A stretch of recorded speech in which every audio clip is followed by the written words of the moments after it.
नमस्कार दोस्तों, मेरा नाम अंकित कुमार पाटीदार है। आज हम अपनी जो सीरीज शुरू कर रहे हैं सिक्स सिग्मा की, इसमें हम सिक्स सिग्मा से रिलेटेड कुछ बहुत ही ज़रूरी चीज़ें आपके साथ में डिस्कस करेंगे। कौन कौन से टॉपिक्स हम कवर करने वाले हैं उनकी डिटेल यहाँ पर दी हुई है।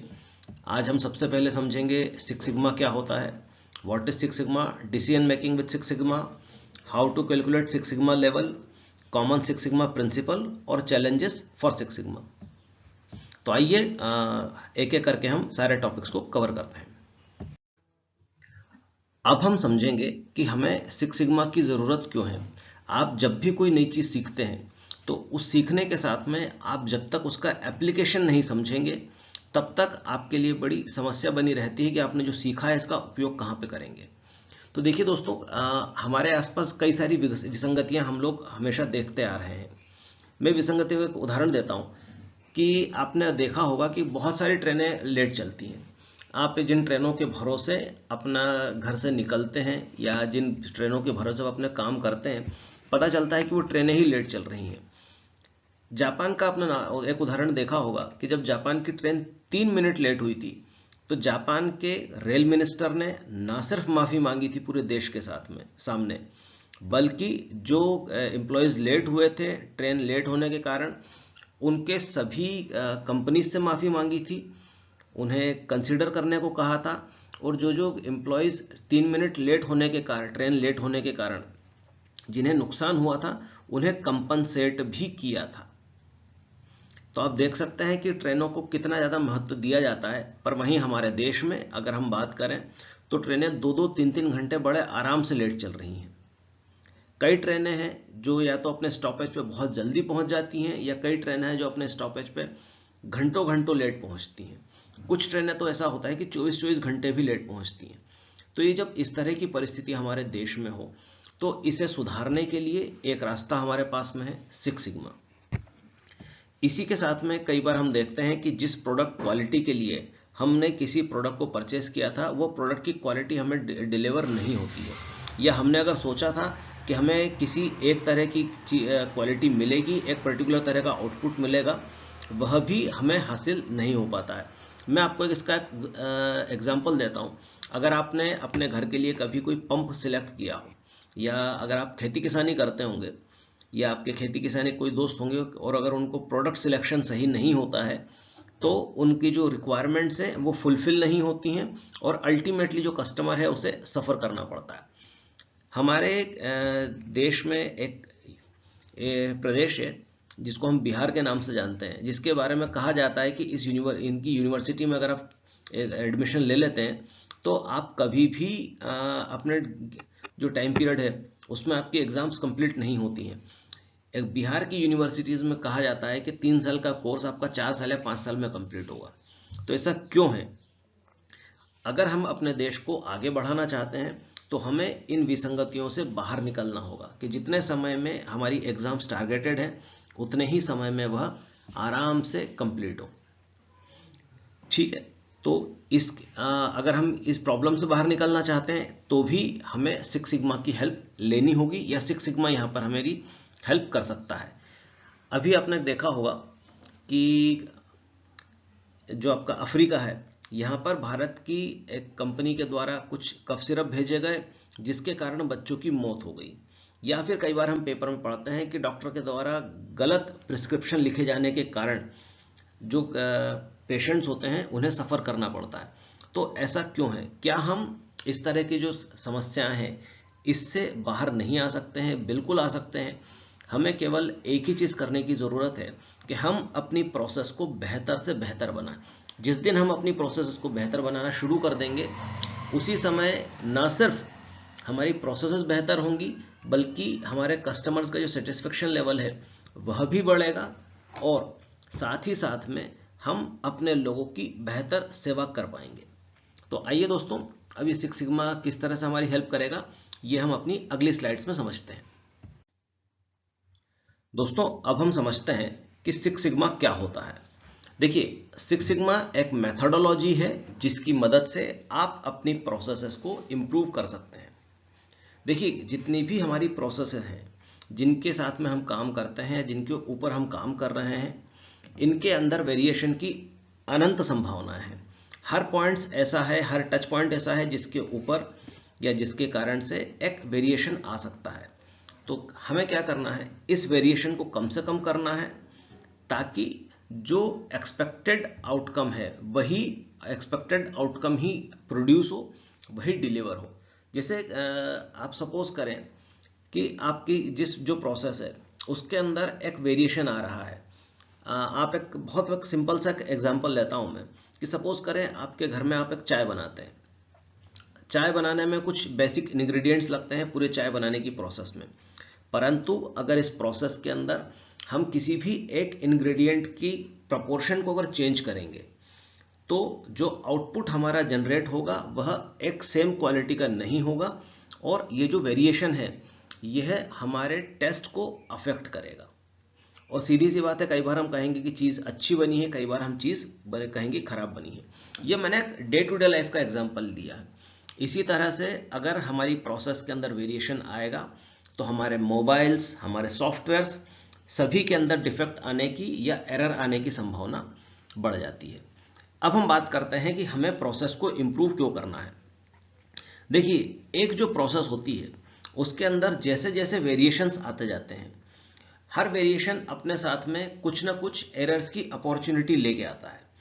जैसे जैसे एरर्स की अपॉर्चुनिटी बढ़ती जाएगी वैसे वैसे ही रिस्क जो है उस प्रोडक्ट के या सर्विसेज के डिफेक्ट का वह बढ़ता चला जाएगा। जैसे जैसे डिफेक्ट्स ज़्यादा होते जाएंगे वैसे वैसे ही जो कस्टमर सेटिस्फेक्शन है वह कम होता चला जाएगा। जैसे जैसे कस्टमर सेटिस्फेक्शन कम होगा, कस्टमर्स आपके प्रोडक्ट या सर्विसेज लेने में कम इंटरेस्टेड होंगे। जैसे ही वो प्रोडक्ट या सर्विसेज लेने में कम इंटरेस्टेड होंगे और वो आपकी ऑर्गेनाइजेशन की जो प्रोडक्शन है, जो प्रोड्यूस आप कर रहे हैं, उसे लेना कम करेंगे, वैसे वैसे आपके साथ में लॉसेस बढ़ने की संभावना बढ़ जाएगी। तो अगर आप चाहते हैं कि आपके लॉसेस कम से कम हो और आपके जो आउटपुट है वह बेहतर हो सके, तो उसके लिए आपको ज़रूरी है कि आप इस तरह की जो प्रोसेस इंप्रूवमेंट की मेथड्स हैं उनका उपयोग करें और अपने आउटपुट को सर्टेन लेवल तक मेंटेन करें। तो ये किस तरह से आप क्या कर सकते हैं, इसके लिए अब हम अगली स्लाइड पे चलते हैं। दोस्तों, मैं आपको बताना चाहूँगा कि अगर आप ग्रीन बेल्ट की ट्रेनिंग करना चाहते हैं या आप सीखना चाहते हैं कि किस तरह से ग्रीन बेल्ट का उपयोग करके आप अपने ऑर्गेनाइजेशन को बेहतर बना सकते हैं, तो इसके लिए हमने कोर्स लॉन्च किया है। कोर्स की डिटेल के लिए आप दिए हुए नंबर पर संपर्क कर सकते हैं। बहुत ही अफोर्डेबल प्राइस में यह हम लोगों ने कोर्स लॉन्च किया है। तो उम्मीद है कि अगर आपको करने की इच्छा हो और अगर आप अपने आप को बेहतर बनाने का चाहते हैं तो ये कोर्स आप ज़रूर अवेल करेंगे। ठीक है, तो अब ज़्यादा समय न लेते हुए हम चलते हैं अपनी अगली स्लाइड पे। दोस्तों, एक इम्पॉर्टेंट चीज़ है जिसे एक इम्पॉर्टेंट फीचर है जिसे हम कहते हैं बीटा टेस्टिंग। तो आइए सबसे पहले हम समझते हैं बीटा टेस्टिंग क्या होता है। देखिए, जब भी आप कोई नया प्रोडक्ट या सर्विस लॉन्च करते हैं या कोई नया सिस्टम अगर आप अपने लेके आते हैं तो उसके लिए आप सबसे पहले करते हैं बीटा टेस्टिंग। बीटा टेस्टिंग के अंदर आप पूरा के पूरे कंट्रोल इन्वायरमेंट के अंदर अपने जो भी नए इनपुट्स हैं उन्हें चेक करते हैं, नई प्रोसेसेस को चेक करते हैं और रिजल्ट्स को चेक करते हैं। इसका सबसे बड़ा फायदा ये होता है कि जो कुछ भी आप काम कर रहे हैं इसमें एक इन्वायरमेंट कंट्रोल है। दैट मीन्स आप इसके हर एक फैक्टर्स को जो भी आपके कंट्रोल कर सकते हैं, आपको ये जो भी आपके प्रोसेस को अफेक्ट कर सकते हैं उन्हें आप एक तो कंट्रोल में रखते हैं, साथ ही साथ में एक टारगेटेड ग्रुप के ऊपर आप काम कर रहे होते हैं। तो आप हर एक चीज को देख सकते हैं, ऑब्जर्व कर सकते हैं और मॉनिटर कर सकते हैं। इसलिए बीटा टेस्टिंग एक बहुत ही ज़रूरी चीज़ है आपकी, और ये जो चीज़ है ये आपकी पूरी की पूरी सिक्स सिग्मा की जो जर्नी रहेगी इसमें हमेशा कई जगह पर यूज़ आती रहेगी। इसलिए आपको बीटा टेस्टिंग के बारे में समझना चाहिए और इसे किस तरह से अप्लाई किया जाता है ये हम अपने आने वाले कुछ सेशंस में समझेंगे। तो देखिए, इसका सबसे बड़ा फायदा तो ये होता है कि आप जो कुछ भी कर रहे हैं ये कंट्रोल इन्वायरमेंट में काम कर रहे हैं, जिसके कारण आपकी जो रिस्क रहती है वह कम से कम हो जाती है और आपको कम खर्च में ये पता चल जाता है कि कौन कौन सी चीज़ें या कौन कौन से फैक्टर्स या कौन कौन से पॉइंट्स आपको फ्यूचर में जाके अफेक्ट कर सकते हैं अगर कहीं पे कुछ प्रॉब्लम है तो उसे आप करेक्ट कर सकते हैं और आपकी जो प्रॉब्लम आइडेंटिफिकेशन है यह बहुत ही आसान हो जाती है। इसलिए आप जब भी कोई नया प्रोजेक्ट शुरू करते हैं और अपनी प्रोसेस के अंदर आप चेंज लेके आते हैं तो आपको हमेशा कोशिश ये करनी है कि आप एक बार बीटा टेस्टिंग जरूर कर लें। दोस्तों, कई बार लोग आपको कहेंगे कि हमें अपनी डिसीजन मेकिंग के लिए किसी सिक्स सिग्मा की ज़रूरत नहीं है, पर मैं आपको एक ईमानदारी से बात बताऊं, अगर आप अपनी डिसीजन मेकिंग बिना किसी डाटा एविडेंस के अगर करेंगे तो सीधी सी बात है कुछ इन्फ्लुएंशियल लोग आपकी डिसीजन मेकिंग को अफेक्ट करेंगे, या फिर जो कुछ भी आप डिसीजन लेंगे वो एक इंट्यूशन के बेस्ड होगा, उसमें कोई डाटाबेस का सपोर्ट नहीं होगा, जिससे भविष्य में जाके अगर कोई किसी को अगर आपको ब्लेम करना हो या किसी व्यक्ति को अगर आप रिस्पॉन्सिबल ठहराना चाहते हो तो भी आप उसे आइडेंटिफाई नहीं कर सकते हैं कि ये जो कुछ भी फेल्योर हो रहा है इसके लिए अल्टीमेटली रिस्पॉन्सिबल पर्सन कौन है। इसलिए जब भी आप कोई अपना डिसीजन लेते हैं तो कोशिश करें किसी भी तरह का डिसीजन जो आप ले रहे हैं उसके साथ में सपोर्टिव डाटा एविडेंस हो।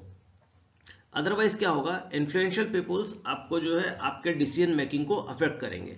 साथ ही साथ में आपका जो पास्ट एक्सपीरियंस है उस पास्ट एक्सपीरियंस के बेसिस पे अगर आप आज डिसीजन लेंगे तो सीधी सी बात है फैक्टर्स चेंज हो चुके हैं, परिस्थितियां चेंज हो चुकी है, एक्सटर्नल और इंटरनल एनवायरनमेंट चेंज हो चुका है, तो अल्टीमेटली आपका जो डिसीजन है वो गलत हो सकता है। मैं आपको एक एग्जांपल देता हूं। सपोज करें एक समय पर पेजर बहुत चलता था, लोगों ने पेजर बनाने की कंपनियां शुरू की थी, बट जिन्होंने पेजर बनाने की कंपनियां शुरू की थी वही अगर ये सोच के कि पेजर हमारा काम करेगा तो सीधी सी बात है एनवायरनमेंट चेंज हो चुका है। अब हम दुनिया पेजर से निकल के मल्टीमीडिया मोबाइल की तरफ जा रही है, तो इस तरह के डिसीजंस आपके प्रॉफिट को हैम्पर करेंगे। इसी के साथ में जो आपका प्रोडक्ट है, प्रोडक्ट की क्वालिटी को भी आप प्रॉपरली मेजर नहीं कर पाएंगे। हमने यहाँ पे पॉइंट भी मेंशन किया हुआ है, problems are addressed after the impact product are processes. आप प्रॉब्लम को तब आइडेंटिफाई कर पाएंगे या तब एड्रेस कर पाएंगे जब वो आपके प्रोडक्ट या प्रोसेस को ऑलरेडी अफेक्ट कर चुके होंगे। अगर आप प्रॉपर डाटा एविडेंस के साथ में काम नहीं करते हैं और सिक्स सिग्मा प्रोसेस को फॉलो नहीं करते हैं तो आपके जो प्रोजेक्ट हैं उनकी कॉस्ट बढ़ सकती है।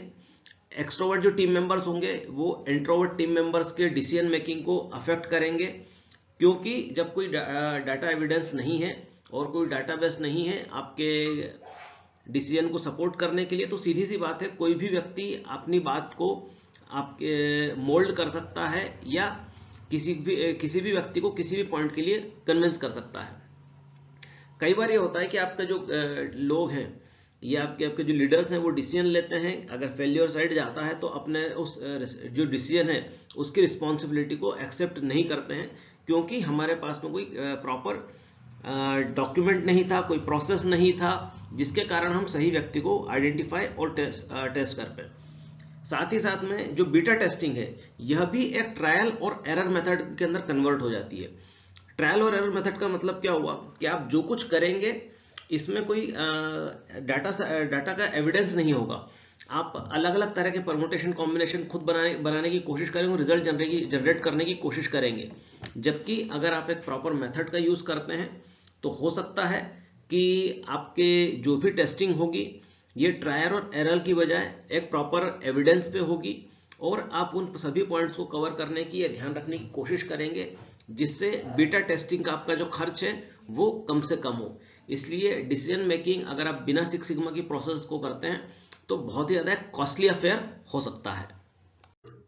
दोस्तों, इस स्लाइड में हम समझेंगे कि अगर आपकी जो प्रोसेस है या आपकी जो भी डिसीजन मेकिंग है उसके जो भी डिसीजंस होते हैं अगर उसके ऊपर अगर आप सिक्स सिग्मा अप्लाई करते हैं तो उसके क्या बेनिफिट्स होते हैं। देखिए, जो भी आप डिसीजन सिक्स सिग्मा के बेसिस के ऊपर लेंगे इसका सबसे बड़ा फायदा आपको ये मिल जाएगा कि आप आपके जो भी आउटकम है उसे ना सिर्फ विजुअलाइज कर पाएंगे बल्कि आप उसे प्रिडिक्ट भी कर पाएंगे। अगर देखिए आपको कि आपके प्रोसेस का आउटकम अगर प्रिडिक्ट हो सकता है तो इसका सबसे बड़ा फायदा आपको ये मिलेगा कि आप अपने कस्टमर को जो चीज़ डिलीवर करना चाहते हैं वही आप डिलीवर करेंगे, और जो कस्टमर आपके प्रोडक्ट को लेके जो परसेप्शन के साथ में आपका कस्टमर उस प्रोडक्ट को परचेज कर रहा है वह उसका परसेप्शन पूरी तरह से फुलफिल होगा। जिस दिन वो फुलफिल होना शुरू हो जाएगा, आपके ब्रांड को लेके, आपकी सर्विसेज को लेके एक पॉजिटिव इमेज आना शुरू हो जाएगी।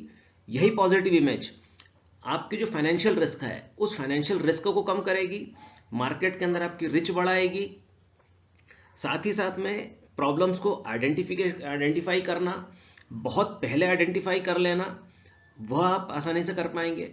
आपके जो भी अजम्पशंस होंगे उन्हें आप आराम से वैलिडेट कर पाएंगे। इस तरह के बहुत सारे फायदे हैं अगर आप आपकी जो डिसीजन मेकिंग प्रोसेस है उसको सिक्स सिग्मा के बेसिस के ऊपर शिफ्ट करते हैं।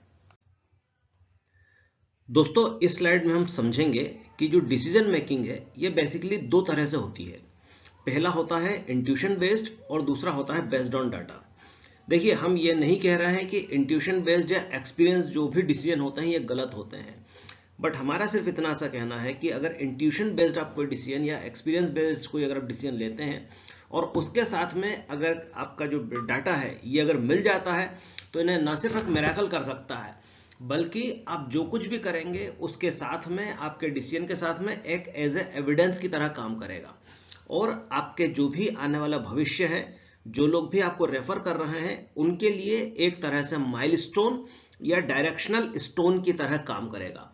इसलिए आप जो कुछ भी काम कर रहे हैं आज के बाद से, या जिस भी तरह का कोई डिसीजन ले रहे हैं, उसमें हमेशा कोशिश कीजिए कि किसी न किसी तरह का कोई ना कोई डाटा जरूर इन्वॉल्व हो। अगर हम सिक्स सिग्मा को समझना चाहते हैं तो बहुत ही आसान शब्दों में अगर हम कहें तो इसका एक सीधा सा मतलब होता है कि 3.4 डिफेक्ट्स पर मिलियन अपॉर्चुनिटी। इसका मतलब यह हुआ कि अगर 1 मिलियन की अपॉर्चुनिटी हो रही है किसी भी तरह के डिफेक्ट के होने की, तो उसमें से केवल 3.4 एरर्स ही होंगी। या अगर इसको आपको कैलकुलेट करना है तो आप इस तरह से कह सकते हैं कि 3.4 डिवाइडेड बाय 10 लाख गुणित 100 बराबर 0.00034 एरर इन प्रोसेस। किसी प्रोसेस के अंदर अगर इतनी मिनिमम एरर होंगी तभी आप किसी प्रोसेस को सिक्स सिग्मा लेवल की प्रोसेस कह सकते हैं। या फिर अगर आप ये कहते हैं कि किसी प्रोडक्ट के अंदर परमिटेड लेवल ऑफ डिफेक्ट क्या हो सकते हैं, तो आप ये कहेंगे कि जब कोई प्रोडक्ट या जब कोई प्रोसेस 99.99966 प्रोडक्ट अगर आपका बिल्कुल करेक्ट निकलता है, 100 में से अगर आपका इतनी एक्यूरेसी आती है, तभी आप किसी प्रोसेस को जो है सिक्स सिग्मा लेवल की प्रोसेस कह सकते हैं। इस स्लाइड में हम समझेंगे कि सिक्स सिग्मा का जो कैलकुलेशन होता है और उसका जो इफेक्ट होता है यह किस तरह से वर्क करता है। तो आप यहाँ पे देख सकते हैं कि एक प्रोसेस है जो कि 0 सिग्मा लेवल पे काम कर रही है। तो जैसे ही कोई प्रोसेस 0 सिग्मा लेवल पे होती है और अगर इस प्रोसेस के थ्रू जो आउटकम निकलता है उसकी जो कॉस्टिंग है या उससे जो प्रॉफिट होने वाला है, अगर वो 35 रुपए का है, दैट मीन्स 3,50,00,000 रुपए तक का जो प्रॉफिट है वो आप लूज कर रहे हैं और आपको जो टोटल प्रॉफिट है वो 0 हो रहा है। जैसे जैसे सिग्मा लेवल बढ़ता जाएगा वैसे वैसे जो प्रोसेस है उसकी एक्यूरेसी भी बढ़ती जाएगी और साथ ही साथ में जो प्रॉफिट है यह भी बढ़ता जाएगा। जैसे आप यहाँ पे देख सकते हैं 1 सिग्मा लेवल, तो जैसे 1 सिग्मा लेवल पे डिफेक्ट पर मिलियन अपॉर्चुनिटी कितना हो गया, 6,90,000। टोटल कॉस्ट कितनी हो गई, 2,41,50,000।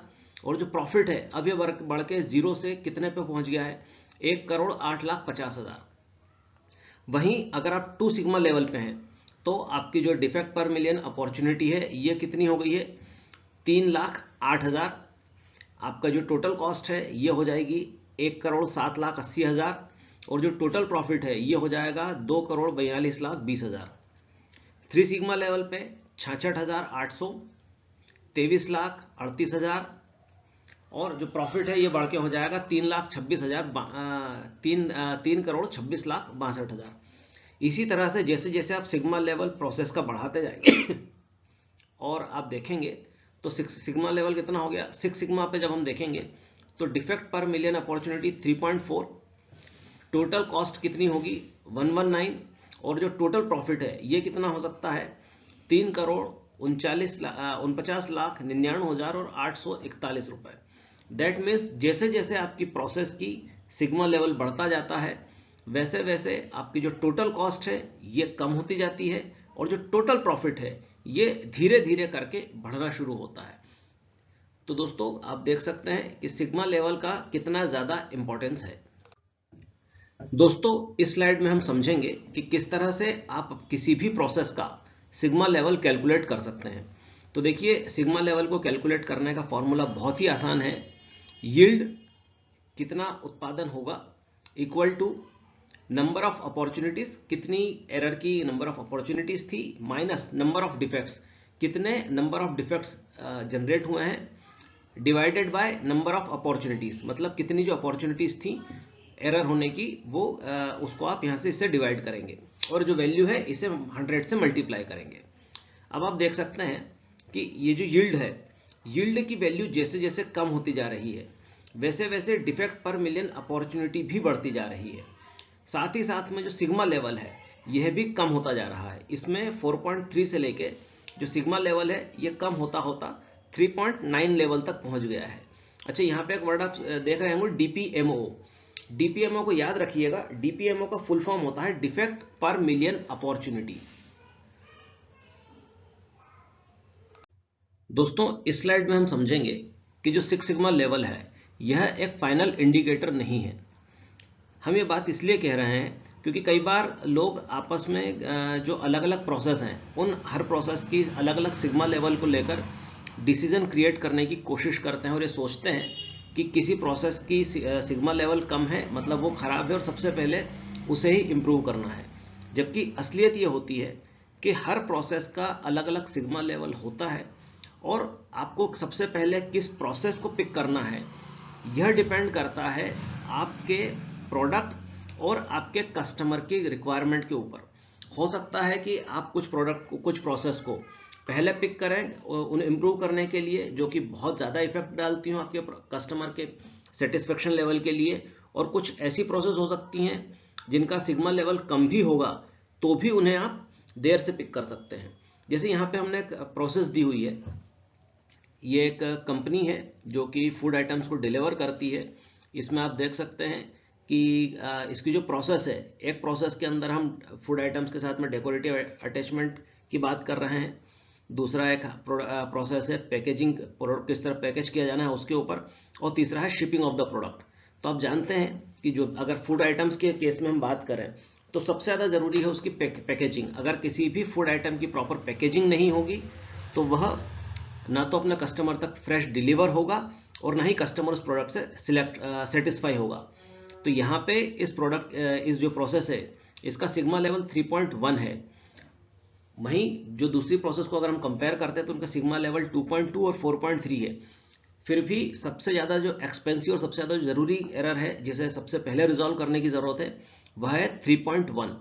इसलिए सबसे पहले आप अगर चूज करेंगे तो 3.1 वाली जो एरर है पैकेजिंग प्रोडक्ट उसे ही सबसे पहले चूज करेंगे सिग्मा लेवल को बढ़ाने के लिए।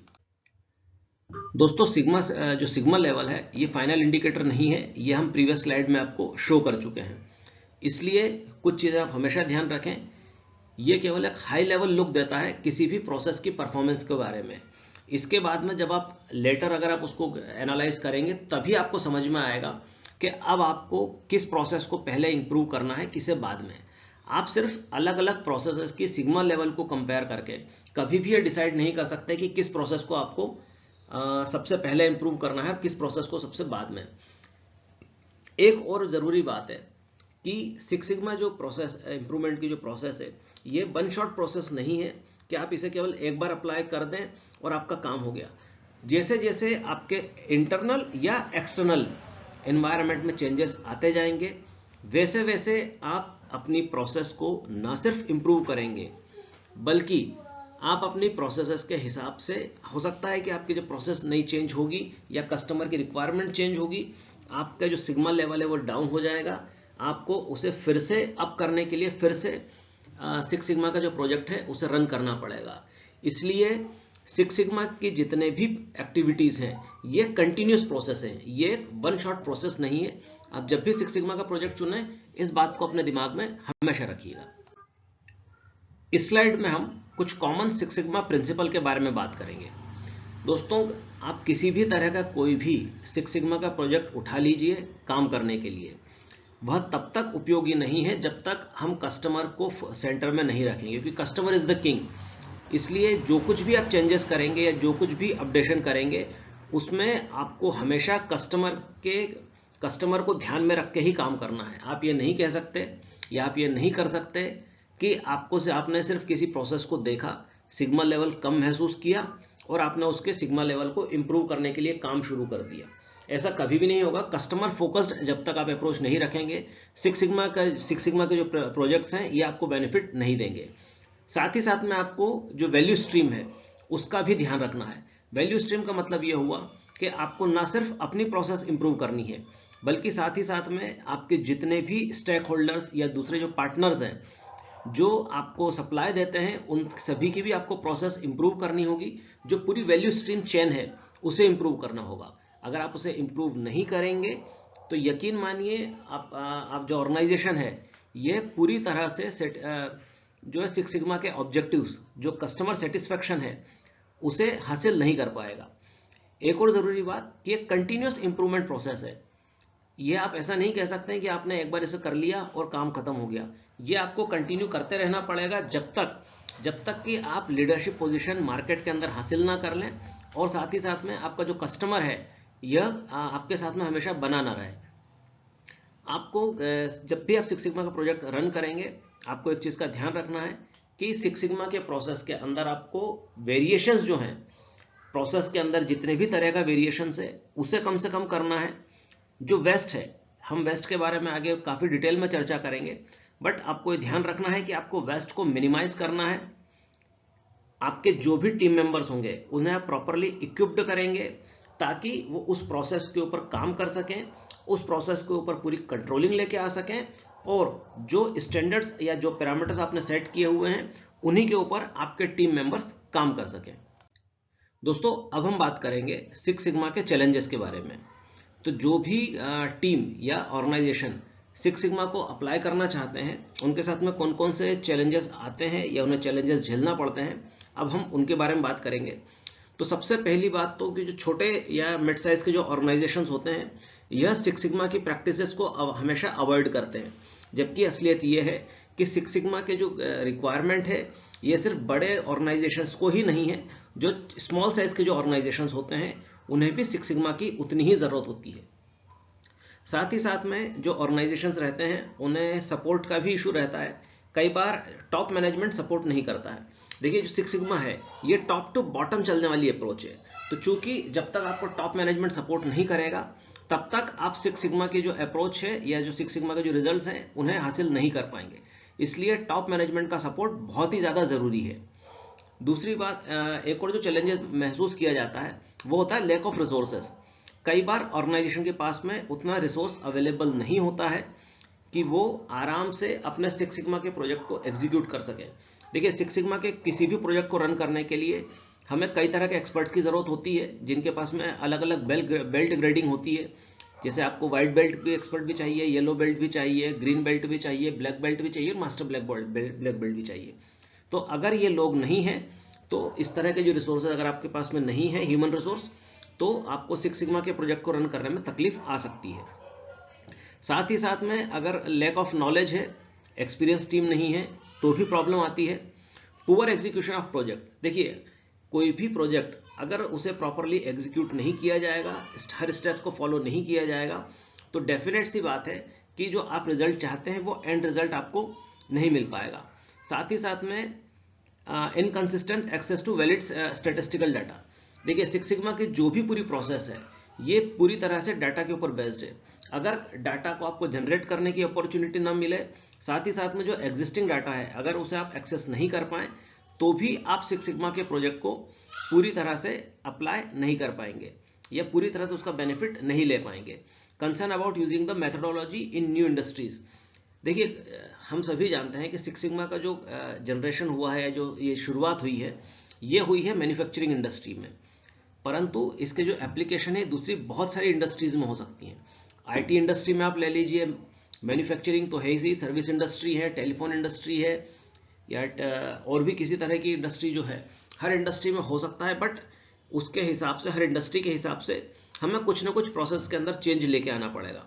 तो कई बार ऑर्गेनाइजेशन एक्सेप्ट करने को तैयार नहीं होती है कि हम सिक्स सिग्मा को अपने यहाँ पर अप्लाई करेंगे। तो ये भी अपने आप में एक बड़ा चैलेंज है, जिसके कारण सिक्स सिग्मा के जो प्रोजेक्ट्स हैं ये प्रॉपरली एग्जीक्यूट नहीं हो पाते हैं या इन्हें मौका नहीं मिलता है। पर यकीन मानिए, अगर आप चाहें तो सिक्स सिग्मा की जो मेथोडोलॉजी है इसका प्रयोग किसी भी तरह की इंडस्ट्री में कर सकते हैं। आपने वीडियो को अंत तक देखा, इसके लिए मैं बहुत बहुत आभारी हूं। नेक्स्ट वीडियो हम बहुत ही जल्दी रिलीज करेंगे, तो उम्मीद है कि तब तक आप मेरे साथ में बने रहेंगे। साथ ही साथ में आपसे एक छोटा सा अनुरोध है कि मेरे इस चैनल को सब्सक्राइब जरूर कर ले, ताकि सिक्स सिग्मा से रिलेटेड और इस तरह की बहुत सारी नई लर्निंग्स आप तक बहुत ही जल्दी पहुंच सके। Thank you.